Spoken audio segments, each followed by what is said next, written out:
The airport was dressed for Christmas, warm lights strung like golden rivers. Soft music echoing through the terminal, passengers wrapped in holiday excitement. But walking against all that warmth was a man who seemed carved from frost. His footsteps were heavy, his stare distant, and his presence felt colder than the December wind outside. Travelers stopped to take photos near a towering Christmas tree. Children in elf costumes giggled as they ran past, and couples exchanged cheerful greetings, yet he treated all of it like noise he couldn't escape. His name was Michael, though. Anyone watching would assume he'd forgotten what it felt like to carry a name that mattered. He moved with the stiffness of someone who had taught himself not to feel. Christmas wasn't a season to him, it was a wound. A wound he refused to look at, refused to touch, refused to let heal. A little boy wearing reindeer mittens waved at and near the seating area, not because he recognized him, but because children naturally sense who needs kindness the most. Michael looked away before the boy's smile could land on him. Even the gate agent's gentle, "Merry Christmas, sir," was met with a cold silence as he handed over his boarding pass. He walked down the jet bridge like a man entering battle. Behind him, the faint jingle of Christmas bells chimed through the speakers, a sound that once meant something beautiful but now scraped against his heart like broken glass. Inside the aircraft, tiny wreaths decorated the overhead bins, soft lights glowed along the aisle, and a calm instrumental carol played during boarding. But Michael ignored every detail. He dropped into his seat as if hoping the cushion would swallow him whole. Plugged in his earbuds, no music playing, and stared blankly at nothing. At the other end of the cabin, a flight attendant named Emma moved with effortless grace, her smile genuine, her energy warm. Christmas flights were her favorite. She believed people carried magic with them on days like this. But when her eyes fell on Michael, she sensed something different. Something shut tight. Something hurting.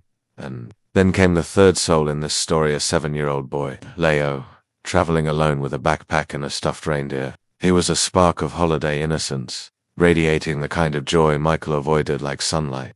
When Leo spotted him again, he smiled pure and unfiltered. Michael didn't smile back. 3 strangers. 3 separate worlds. One plain. What none of them knew was that this Flight 728, wasn't just taking them across the country. It was taking them toward something life-altering, something none of them saw coming. Fate doesn't announce itself. It whispers, starting with the moment a lonely man realizes a seat beside him isn't empty after all. The steady hum of boarding passengers filled the cabin as Michael kept his eyes fixed forward, trying to detach himself from the world around him. He planned to make this flight like every other, silent, distant, and forgettable. But fate had already taken its seat beside him. Emma approached the aisle with a small boy trailing behind her. "Here you go, sweetheart, one for A," she said warmly, helping Leo climb into the window seat. His little reindeer backpack bounced against his side as he settled in. When he realized who sat next to him, his eyes widened not with fear, but with a child's natural curiosity. Michael stiffened. Of all the empty seats on this plane, the universe had placed a child right beside him. Leo whispered shyly, hugging his reindeer toy. Michael gave a curt nod. "Hello." Leo waited a moment, expecting more, but nothing came. Christmas spirit made him bold. "Are you going somewhere fun for Christmas?" he asked, swinging his feet. "I'm working," Michael replied flatly. "I don't celebrate Christmas." The boy blinked, surprised. "You don't know?" Leo didn't understand how someone could say that, so silly he looked out the window, quietly processing the idea. Christmas was everything magical to him: lights, cookies, snowflakes, stories of angels. How could someone just opt out? As the last passengers boarded, the plane doors thumped shut. The engines roared softly. Leo hesitated, then turned again toward the stranger beside him. "You look sad," he said gently. Michael inhaled sharply, irritated. "I'm fine." But Leo kept studying him, those lines on his forehead, the heaviness in his eyes, the way he didn't react to the festive music playing faintly overhead. Children often see truths adults hide. The plane lifted into the clouds, and turbulence rattled the cabin slightly. Leo's small hand shot toward the armrest between them, fingers trembling. The movement startled Michael. Their hands brushed just for a second, but something in Michael softened before he could stop it. "You're okay?" he asked. "Not quite." Meeting the boy's eyes, Leo nodded, though his voice wavered, a little scared. Unwillingly, Michael shifted his arm so the boy had more space to hold on. Emma walked by and paused. noticing the strange tension between the two. Traveling alone is brave, she told Leo. Then, looking at Michael with quiet intuition, she added, sometimes the hardest part of Christmas is letting yourself feel anything at all. Michael's jaw tightened. I'm fine, he repeated, though it sounded less convincing now. Still, Emma was right. Something inside him was stirring. He just didn't want to admit it, because the truth was simple. He wasn't upset with Christmas. He was terrified of it.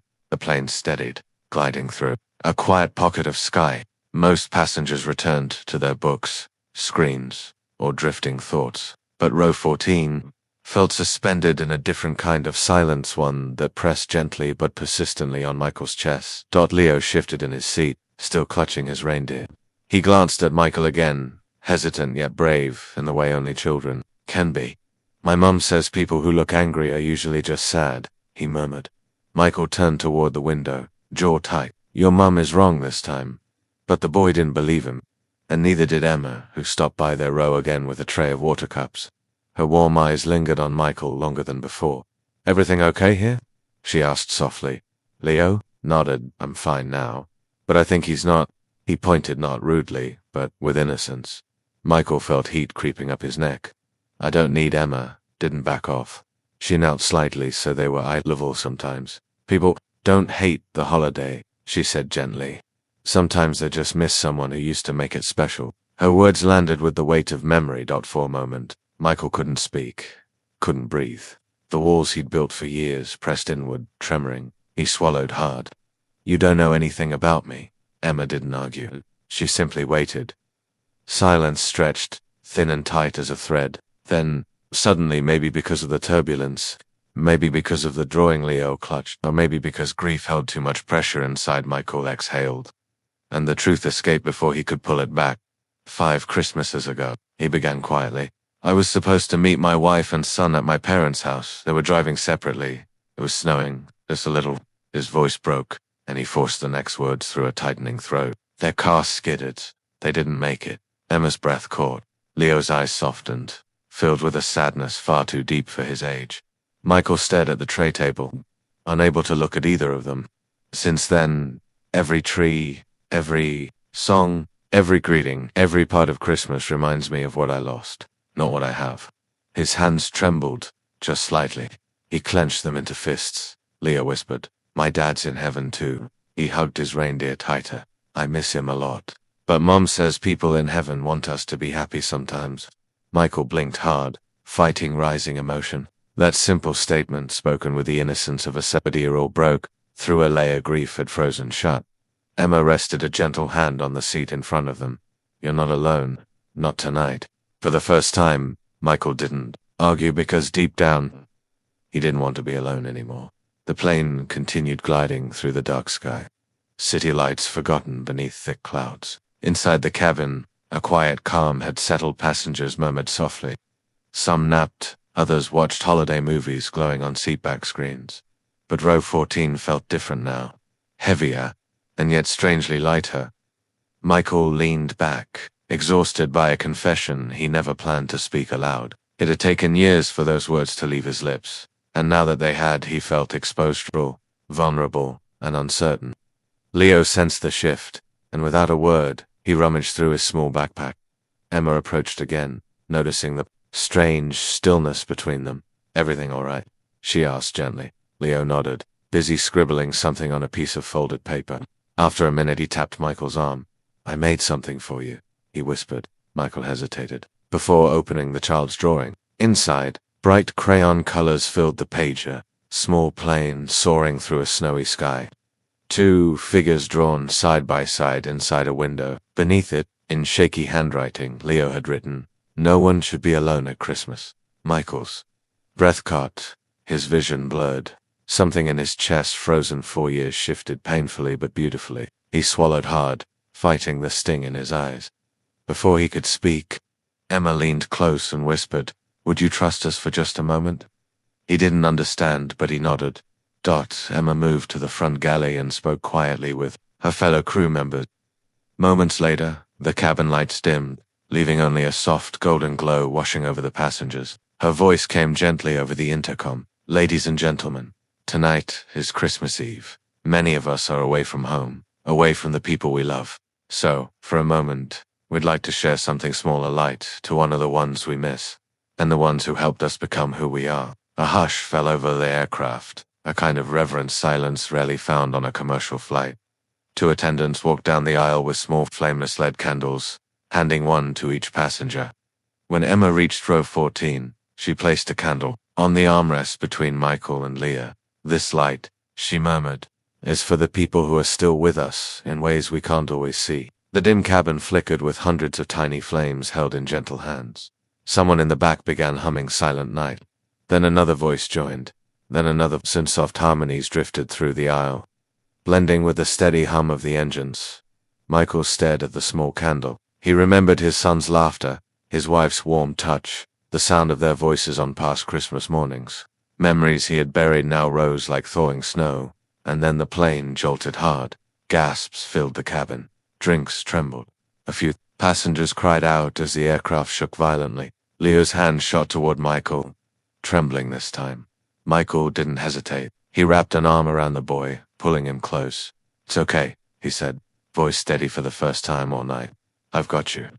The turbulence rattled the plane again, but Michael held firm. For the first time in years, he was comforting someone, protecting someone, feeling something other than pain, and it didn't break him. It healed him. The turbulence eventually eased, leaving behind a cabin full of shaken passengers and one man who felt strangely steadier than he had in years. As the lights brightened and the crew reassured everyone, Michael loosened his grip around Leo, but the boy didn't move away.